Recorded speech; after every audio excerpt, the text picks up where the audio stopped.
This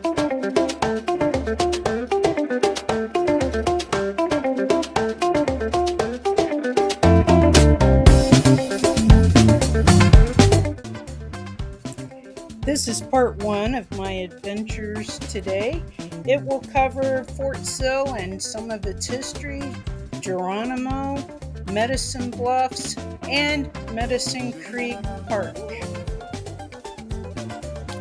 While driving towards Fort Sill on the Wildlife Refuge, I came across a few longhorn in the middle of the road.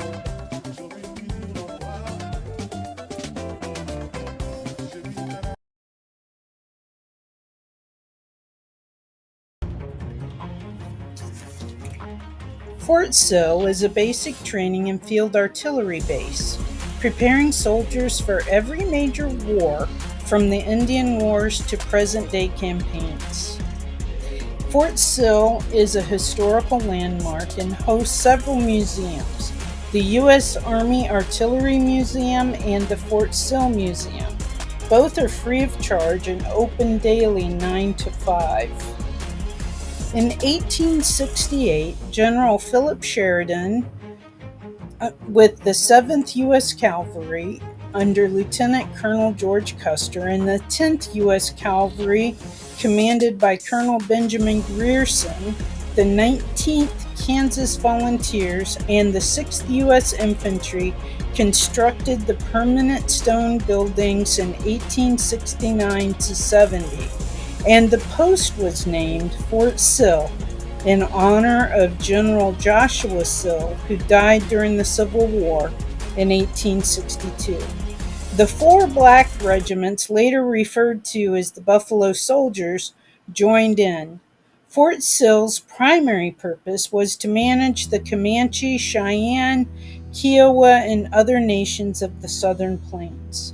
Which brings us to the famous resistor Apache medicine man, Geronimo himself. Geronimo was born in 1829 and passed away in 1909.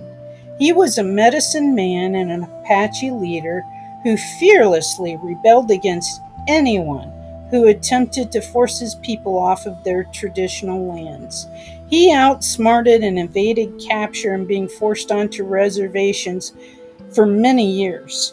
His last evasion led him to being pursued by a full quarter of the entire U.S. Army.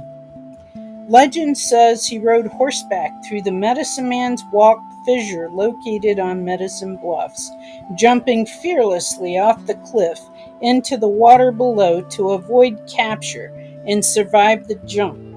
Kids have been yelling, "Geronimo!" while jumping off swing sets to this day. He spent 23 years in Fort Sill as a prisoner of war. Geronimo was born in the Upper Gila River Country, June 6, 1829. He was part of the Bedong Kohei band of the Chiricahua Apaches. He grew up a skilled hunter and fearless warrior, fighting battles with the Mexicans, Comanches, and the Navajo.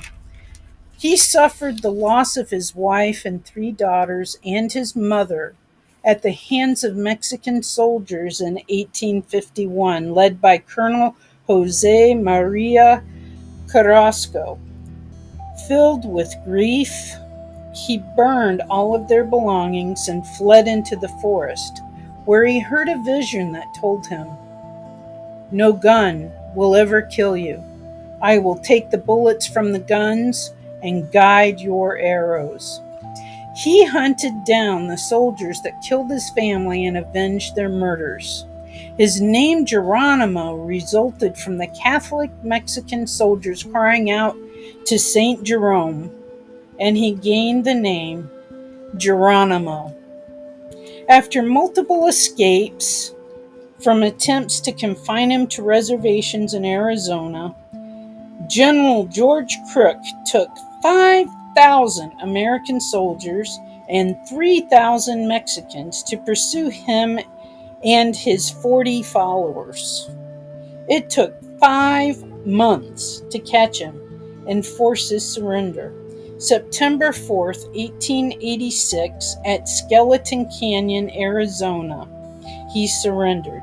He spent 23 years at Fort Sill as prisoner of war.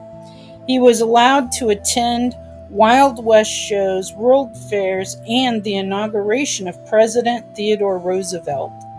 He pleaded uselessly for President Roosevelt to allow the Chiricahuas to return to the tribal lands. He died of pneumonia at Fort Sill, February 17th, 1909.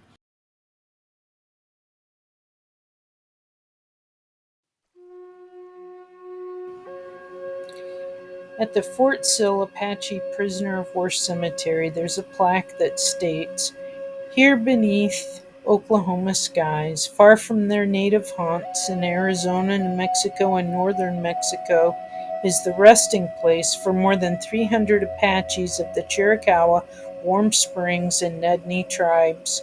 During and after the Geronimo campaign of 1886, these people, hostiles, friendlies, and scouts alike, were sent as prisoners of war to Florida, then to Alabama.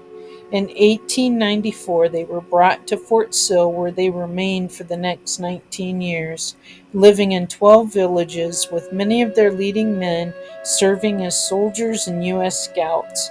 They built their own houses, fenced the entire military reserve, dug water tanks, which still dot the landscape, raised 10,000 cattle, and grew bountiful crops. Granted freedom by act of Congress in 1913, 183 returned to New Mexico, while 82 settled on farms near here.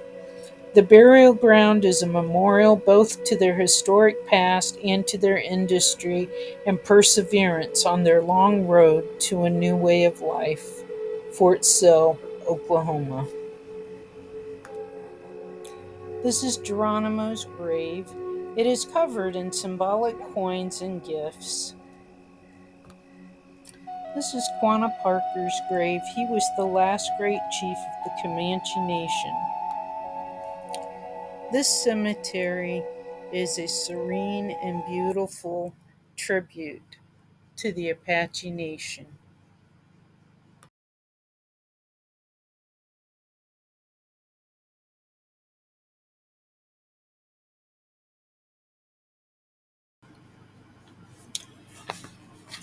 This is Medicine Bluffs. The Comanche celebrate summer solstice every year with prayer there. Elders say that Medicine Bluffs is considered a place of pu'u, meaning medicine or power. These cliffs have been held sacred long before the state of Oklahoma was established. It was a place young braves would fast and pray, seeking visions during sacred ceremonies. It was also a place of healing for the sick or wounded, and those who did not receive healing frequently committed suicide to end their suffering. Being greeted by the peace and calm of the Great Spirit, the fissure between the two cliffs is called the Medicine Man's Walk. Today, terminal sickness means hospitals, medical tests, prolonged suffering, and dying in a sterile environment. Hospice services have improved this immensely. Here, medicine men would provide healing ceremonies meant to prepare those terminally ill to jump into the arms of the Great Spirit bravely. These bluffs are extremely sacred. Knowing some of this history, I feel deep reverence as I prayerfully hike into the bottom of the cliffs. I pray for the souls who died there and the many who found healing and returned to their camps. I think of the young men sitting there alone, fasting and praying in the dark of night, seeking the Great Spirit in a vision for their lives. With reverent steps, I explore, observing turtles, hawks, turkey vultures, and numerous cardinals singing beautiful songs in the trees. It is an incredible experience to be here.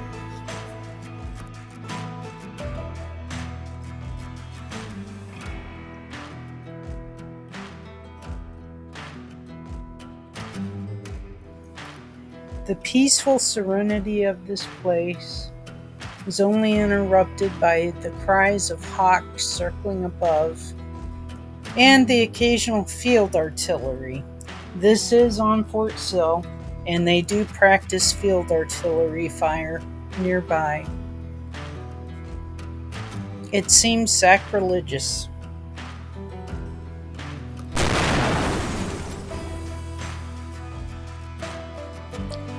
Well, there you go.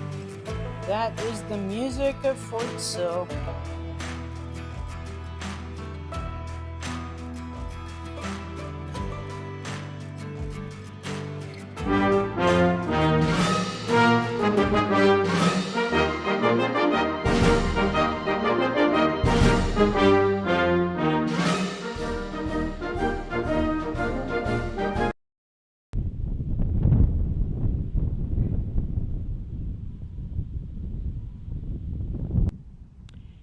That was Reynolds Army Hospital when I was stationed here.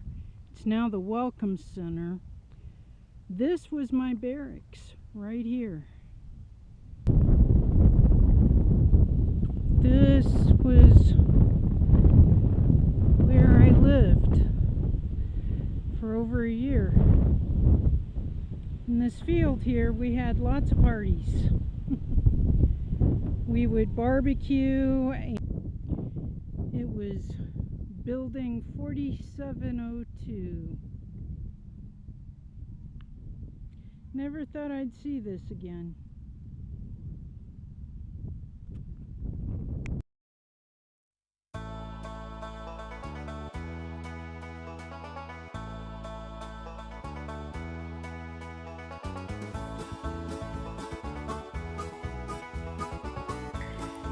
This is Medicine Creek.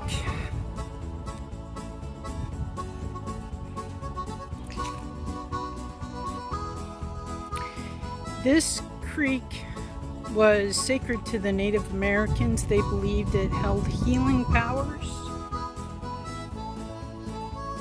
There are a lot of restaurants and gift shops along the riverbank here. It's turned into a tourist area. I remember the old days in the 1980s when it was just basically a walkway. But it's one of the oldest resorts in Oklahoma, and I believe it was 1906,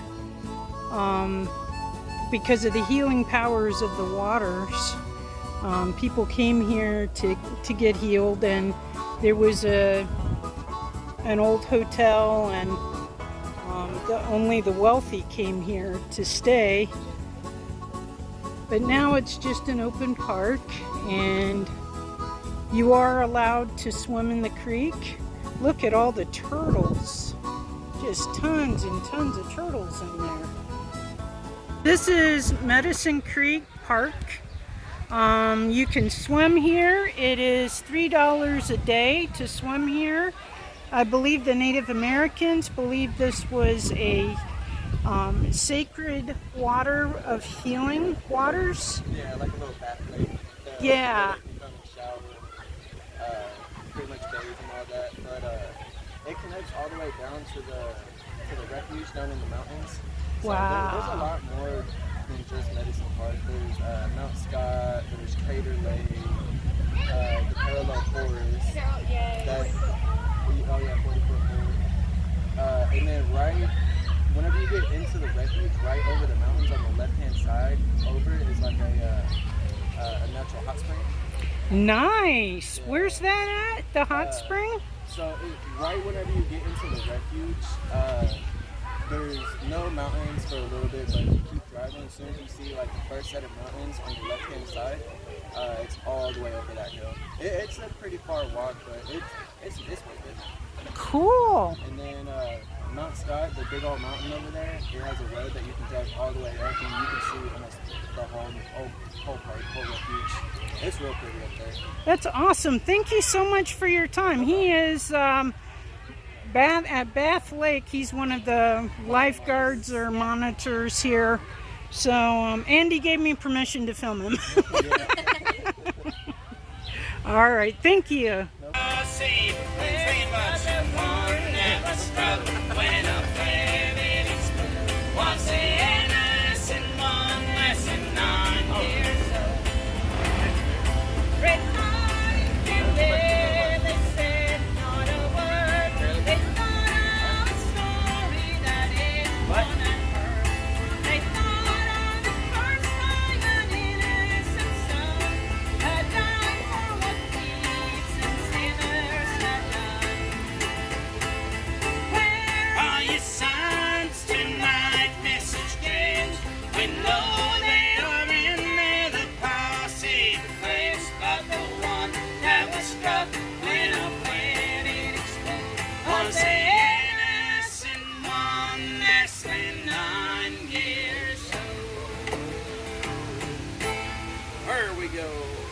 That was the Lightfoot Family Band.